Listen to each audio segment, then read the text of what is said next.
मुंबई के छत्रपति शिवाजी महाराज अंतर्राष्ट्रीय हवाई अड्डे से बारामती के लिए एक प्लेन ने उड़ान भरी और 28 जनवरी सुबह करीब 8:45 पर वो प्लेन बारामती में लैंडिंग स्ट्रिप के पास पहुंचने के दौरान ही क्रैश कर जाता है।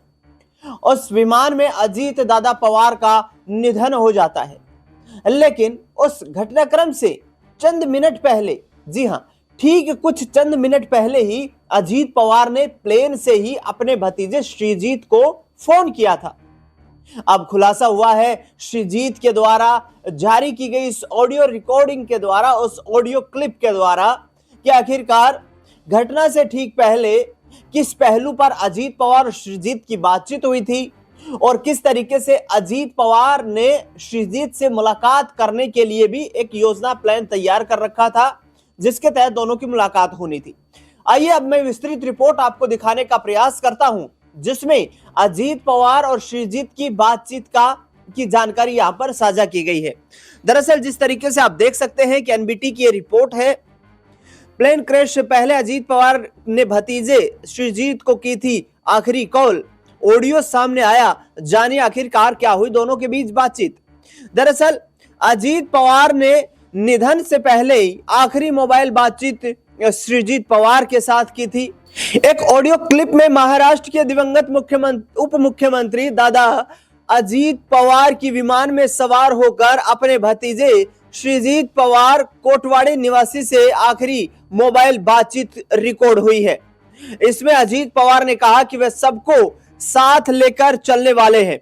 आगे आपको जानकारी मैं दे दूं कि जब उनका 28 जनवरी को प्लेन क्रैश हुआ था बारामती हवाई अड्डे के ठीक पहले, तो उस दौरान आखिर चंद मिनट पहले ही ये बातचीत श्रीजीत के साथ अजीत दादा की हुई थी। और इस ऑडियो कॉल से अब श्रीजीत ये कह रहे हैं कि वो मुलाकात करने के लिए भी योजना बनाते हुए नजर आ रहे थे। दरअसल बता दें आपको कि महाराष्ट्र के उप मुख्यमंत्री अजीत पवार की विमान दुर्घटना में मृत्यु को लेकर अभी कई सवाल खड़े हो रहे हैं। महाराष्ट्र सरकार और डीजीसीए ने इस आकस्मिक घटना को जांच के लिए भी हाई लेवल टीम जो है वो गठित की गई है। यह दुर्घटना आकस्मिक थी या कोई साजिश का नतीजा, इस दुर्घटना के तमाम पहलुओं पर यहां जांच हो रही है। इस बीच दुर्घटना से ठीक 6 मिनट पहले अजीत पवार से हुई एक फोन कॉल की ऑडियो रिकॉर्डिंग भी सामने आई है।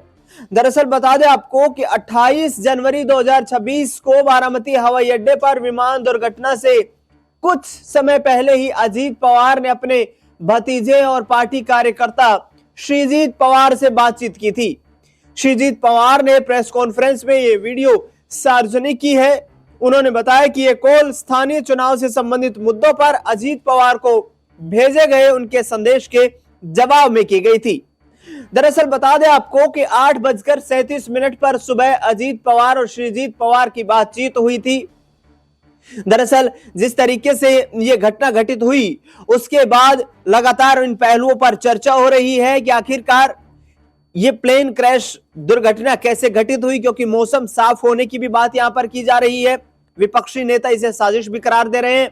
लेकिन जिस तरीके से श्रीजीत पवार यहां पर बताते नजर आ रहे हैं कि उन्होंने अजीत पवार को सुबह 8:19 पर एक मैसेज भेजा था। इसके बाद अजीत पवार ने 8:37 पर वापस श्रीजीत को फोन किया और कहा कि बेटा तू चिंता मत कर, हम सबको साथ लेकर चलने वाले हैं। श्रीजीत ने कहा कि उन्होंने मैसेज में सुझाव दिया था कि जिला परिषद चुनाव में माली समुदाय को प्रतिनिधित्व करने दिया जाना चाहिए। इसके बाद अजीत पवार ने विमान से सीधे उन्हें फोन करके इस मामले को स्पष्ट कर दिया था। इसके बाद श्रीजीत बताते हैं कि उन्होंने मुझसे कहा था कि हम सभी समुदायों को साथ लेकर चल रहे हैं।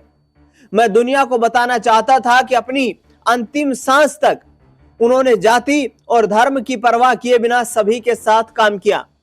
हमें सभी को साथ लेकर आगे बढ़ना चाहिए। उनका अंतिम संदेश और उनकी अंतिम आवाज थी।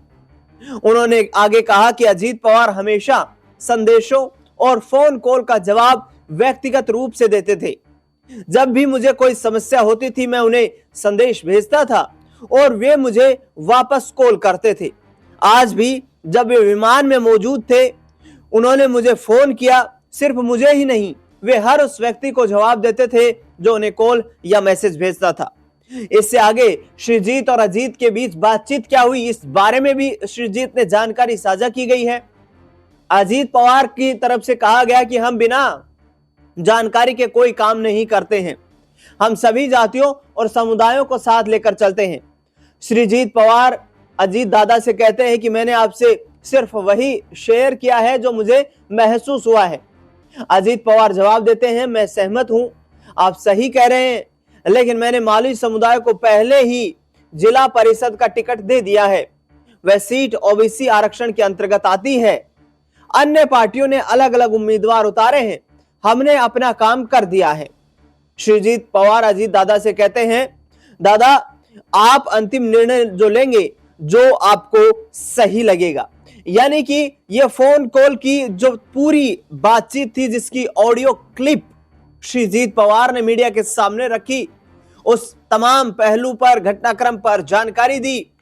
अजीत पवार गुट को लेकर चर्चा यह भी थी कि संभवतः 12 फरवरी को अजीत पवार और शरद पवार की एनसीपी का विलय होने वाला था।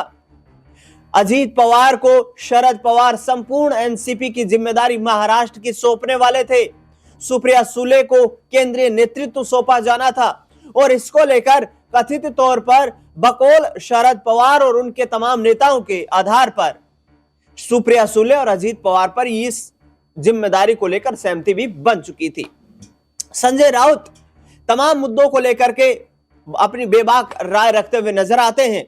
उन्होंने अजीत दादा पवार के निधन के बारे में संदेश जताया है और इस संदेश में उन्होंने सीधे तौर पर कहा है कि मुझे साजिश लगती है, क्योंकि कुछ वक्त पहले ही संजय राउत ने कहा कि अजीत दादा ने कहा था कि मेरे पास एक फाइल है, आखिरकार उस फाइल का मामला क्या है। संसद में संजय राउत ने आवाज उठाई, अजीत दादा के निधन को लेकर संसद में क्या कुछ कहा संजय राउत। शिवसेना उद्धव बालासाहेब ठाकरे के नेता ने आपको वो बयान सुनवाते हैं। आज मुझे अजीत पवार जी की याद आ रही है। फिर हमारे बड़े नेता थे महाराष्ट्र के, आपके साथी भी रहे, हमें आज बहुत सालों से, 3 साल से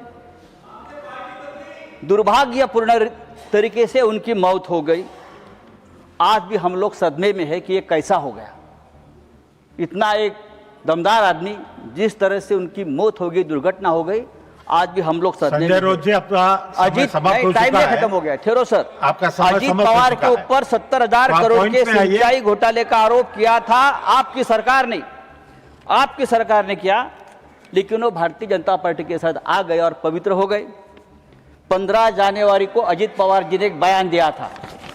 15 जनवरी को अजीत पवार ने बयान दिया था और भारतीय जनता पार्टी को एक जवाब दिया था। आप सब्जेक्ट के बाहर बोल रहे हैं। क्या कहा था कि अगर आप सिंचाई घोटाले का आरोप करते हो, ये विषय नहीं है, सिंचाई घोटाले का आरोप करते हो, तो सिंचाई घोटाले का पैसा हमने नहीं खाया है। भारतीय जनता पार्टी ने भी इस सिंचाई घोटाले में जमकर पैसा खाया है और भारतीय जनता पार्टी की फाइल मेरे पास है।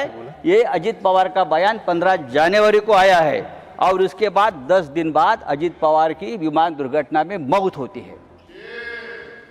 देखिए, मैं आरोप नहीं कर रहा हूं, लेकिन ये मौत रहस्यपूर्ण है। आपके ऊपर आरोप किया, फाइल कहां है? मेरी जानकारी है कि अजीत पवार वो फाइल हमेशा अपने साथ रखते थे। जब मुंबई से वो निकले बारामती में, तब भी वो फाइल उनके पास थी और आधे घंटे में अजीत पवार जी की दर्दनाक मौत हो गई। उसकी जांच होनी चाहिए और ये जांच इस तरह से होनी चाहिए, एक इंडिपेंडेंट जुडिशियल इंक्वायरी होनी चाहिए कि ये क्या है। धन्यवाद। भ्रष्टाचार का आरोप। मुझे तो जस्टिस लोया की याद आ गई। जब अजीत पवार का एक्सीडेंट मैंने देखा तो मुझे जस्टिस लोया की याद आ गई। क्या इस प्रकार का कोई हादसा तो नहीं होगा? देखिए, सुनने की आदत रखो। ये डेमोक्रेसी है, आप सुनने की आदत रखो। सर, आपकी सरकार अगर डेमोक्रेटिक तरीके से आई है। धन्यवाद सर, 1 मिनट दीजिए। एक मिनट भी नहीं है अभी सर। हाउस एडजॉर्न करना है। सर, समाप्त कीजिए। ये सरकार हिंदुत्व की बात करती है, लेकिन इस देश में इस देश पे सबसे ज्यादा तकलीफ में It is अगर 6 कोई होगा PM now. तो हिंदू है। इसको extend करना हिंदू में हिंदू गंदे पानी पीकर मरता है। If the House agrees, Lucknow में we हिंदू may कब sit सिर्फ beyond 6 कब PM सिर्फ पीकर मरता to है allow members और to make बांग्लादेश में their हिंदुओं special को mentions मार दिया permitted जाता है for today. और देश के Do I प्रधानमंत्री have और the देश की सरकार leave of the उसके House ऊपर चुप to बैठी extend है। the sitting सर आदरणीय beyond राष्ट्रपति 6 जी PM? ने अगर इस बात का जिक्र किया होता तो हम बहुत आपके स्वागत करता। धन्यवाद। Now, special mention. Dr.